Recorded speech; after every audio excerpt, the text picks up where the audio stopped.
مجھے کہنے کا بھائی آپ سنی بڑے عجیب ہے، 11ویں کھاؤ، 12ویں کھاؤ، نیاز کھاؤ، خواجہ کی چھٹی کھاؤ، امام حسین کا سبیل کھاؤ، یہ تمہارے مسلک میں کھانا پینا ہی ہے۔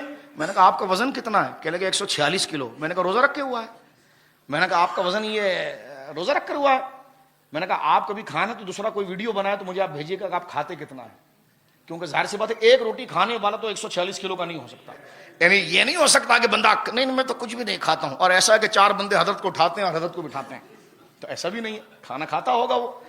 کہنے لگے جی آپ کا مسلک عجیب ہے جی، 11ویں کھانا، 12ویں کھانا، موئے مبارک شریف کی زیارت تو کھانا، چھٹی شریف کا فاتحہ کھانا، جمعرات کا کھانا۔ میں نے کہا تو یہ دیکھنا اس وقت خدا نے اس عالم میں اتنے مزے دیے ہیں تو اس عالم کا مزہ کیا ہوگا۔ اور بات یہ سنیں، مسئلہ کھانے کا نہیں ہوتا، یہ ایک اخلاقی طریقہ ہے۔ جو بندہ آپ کو 2 منٹ دے تو آپ اس کو چائے کا بھی نہیں پوچھیں گے، بولیں گے اللہ، اگلا بندہ بولے گا بڑا بے مروت آدمی یار، میں اس کے گھر پر آ کر بیٹھا سے پانی کا بھی نہیں پوچھا۔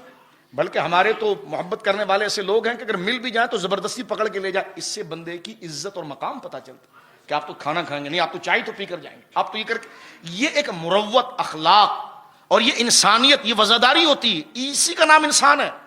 میں نے کہا دیکھو ایک بندہ 2 گھنٹہ 2.5 گھنٹہ بیٹھے تو اگر اس کو کھانا کھلا کر نہ بھیجیں، پانی پلا کر نہ بھیجیں، چائے پلا کر نہ بھیجیں، تو میں نے کہا یہ انسانیت نہیں۔ بات تو ہم اولیاء کی کر رہے ہیں جنہوں نے گرتی بھی انسانیت کو سجایا ہے، تو جو اولیاء سے محبت کرنے والے مہمان آئے ہیں تو ان کو کھانا نہ کھلائیں تو یہ بھی تو مروت کے خلاف ہے۔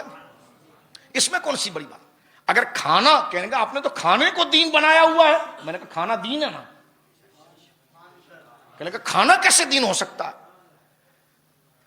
تو میں نے کہا کہ جانوروں کا گوشت کھاؤ گے، کتے کا، اس کا، اس کا، کوے کا؟ کہنے لگا نہیں نہیں کیسی بات کر رہے ہیں؟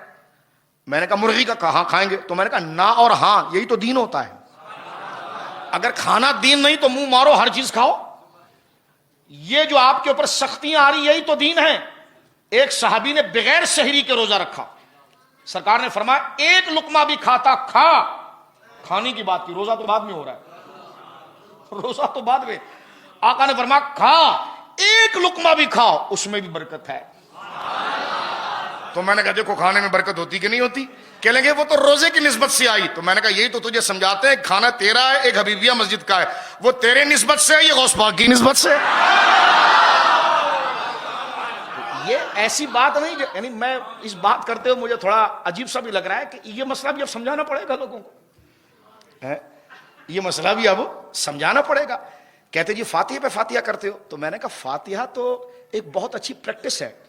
کس چیز کی پریکٹس ہے؟ وہ اس چیز کو یاد دلاتی ہے کہ تو اللہ کا ہے، رسول کا ہے، 4 یاروں کا ہے، پنجتن پاک کا ہے، اولیاء۔ میں نے کہا مقصود کھانا نہیں ہوتا، مقصود وہ یاد آوری ہوتی ہے۔ کھانا پھر آگے جو پیش کیا جاتا ہے یہ تو انسان کی وزاداری اور اخلاق کا نمونہ ہوتا ہے، لیکن جب وہ نسبت ان بزرگوں سے پا لیتا ہے تو وہ برکت والا ہو جاتا ہے۔ کہنے کہ کھانا کیسے نسبت پا سکتا ہے؟ میں نے کہا واہ۔ میں نے کہا اگر کوئی شرابی کسی علاقے میں مر جائے، اور ایک میں بات کر رہا ہوں خدا نہ کرے، ایک مثال کہ آپ دیکھیں ہمارے وہاں 1000 قسم کے جناب جو ہے کہ وہ ماشاءاللہ یہاں پر نیاز بنانے والے، یعنی شادی بیاہ کا کھانا بنانے والے کچن موجود ہیں۔ ایک کے پاس 12 چولہے لگے ہوئے ہیں، ٹھیک ہے نا؟ تو 12 چولہے لگے ہیں، 11 چولہوں کے اوپر ولیمے کا کھانا بن رہا ہے، اور ایک پر ایک شرابی مر گیا تھا، اس کے سوئم کا کھانا۔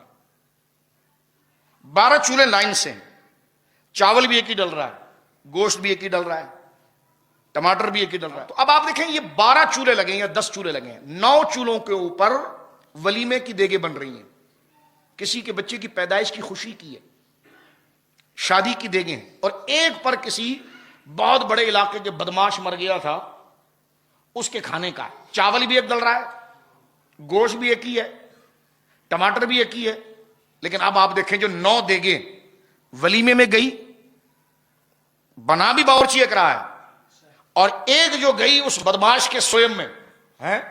اب آپ دیکھیے کہ جو بدماش کا سوئم کھا رہا ہے اس کو اگر کوئی یہ کہے، یعنی شادی کا کھا رہا ہے، اس کو بڑی اچھی بریانی بنائی آپ نے، بڑی اچھی بریانی میں، اگر کوئی کہے کہ نہیں یہ چاول تو بنا تھا، دیگ بدل گئی، یہ چاول بنا تھا اس بدماش کے سوئم کے لیے، دیگ بدل گئی، یہ دیگ تیری جو شادی کی دیگ تھی ادھر چلے گئی، ادھر کی دیگ ادھر آ گئی، چاول بھی ایک، گوشت بھی ایک، لیکن دیکھیں نسبت کے اعتبار سے آپ گھن کھائیں گے۔ تو میں نے کہا دیکھا نسبت ہی ذائقہ پیدا کرتا ہے اور نسبت ہی نفرت پیدا کرتا ہے.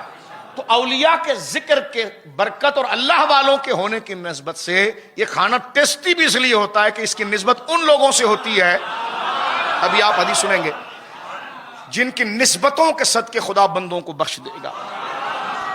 تو لہٰذا فاتحہ شریف کھانا فَقُلُوا مِمَّا ذُكِرَ اسْمُ اللَّهِ عَلَيْهِ, ہر وہ چیز کھاؤ جس پر اللہ کا نام لیا جائے.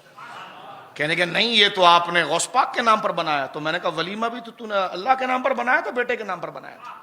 اللہ تو ولیمے سے پاک ہے. شادی کا کھانا, ولیمے کا کھانا, میں نے کہا 11ویں کا کھانا بول دیا تو حرام. شادی کا کھانا لفظ کو پکڑنے کی کوشش کی, شادی کا کھانا, ولیمے کا کھانا. تو میں نے کہا نہ ولیمہ خدا کا ہوتا ہے معاذ اللہ, نہ ولیمہ خدا کا نام ہے. تو اب اس کھانے پر جو ولیمے کی کہ لگے نہیں بنا تو اللہ کے نام پر ہے, لیکن کیونکہ بیٹے کی شادی تھی نا تو پہچانا اس نام سے جا رہا ہے. تو میں نے کہا حضرت صاحب یہ کھانا بھی بنا اللہ کے نام سے ہے, لیکن ذکر غوث پاک کے ثواب کا آنا ہے تو اس لیے 11ویں کہلا رہا ہے. یعنی میں ڈانٹ نہیں رہا, میں جھاڑ نہیں رہا, معذرت کے ساتھ اپنی نیت واضح کر سمجھا رہا ہوں. یعنی ان چیزوں پر صدیاں گزر گئی, ایک دوسرے سے دشمنی, ہم نیاز کھانے والے نہیں, ہم نیاز کھانے والے نہیں. تو میں نے کہا آخر وجہ کیا ہے, کیوں نہیں کھانے والے؟ توجہ ہے آپ کی, کیوں نہیں کھانے والے؟ کہنے لگے جی غیر خدا کے نام پر پکارا گیا. تو میں نے کہا یہ جو 3 بکرے کھڑے ہیں کیوں؟ کہنے لگے یہ ابا کے نام کا, یہ اماں کے نام کا قربانی میں, اور یہ میرا ابا کیونکہ ظاہر سی بات ہے حیات ہے تو یہ ان کے نام کا. تو میں نے کہا تو اللہ کے نام کا, ابا کے نام کا کیا ہوتا ہے؟ کہ لگے نہیں ہے تو کٹے گا اللہ کے نام پر, ثواب ابا کو پہنچے گا. تو میں نے کہا یہ دیگ بھی ہے اللہ کے نام پر, ثواب غوث پاک کو پہنچے گا.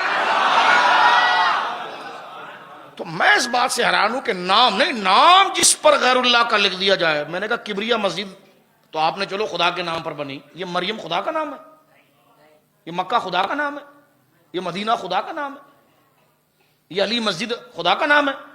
تو میں نے کہا تم جو کہتے غیر خدا کا نام لکھو تو جہاں چیزیں حرام ہو جاتی. تو میں نے کہا یہ تو سارے غیر خدا کے نام رکھے آپ نے, یا کہو خدا کا نام ہے. کہ لگے نہیں. تو میں نے کہا پھر کہ لگے گھر اللہ کا بنا ہے, ثواب ان کے لیے. تو میں نے کہا یہ اپنی بات میں آپ کو سمجھ میں آ جاتا ہے. تو میں نے کہا یہ بھی سب بکرے گائیں نیاز یہ سب اللہ کے لیے ہے, سب آپ غوث پاک کے لیے, غریب نواز کے لیے.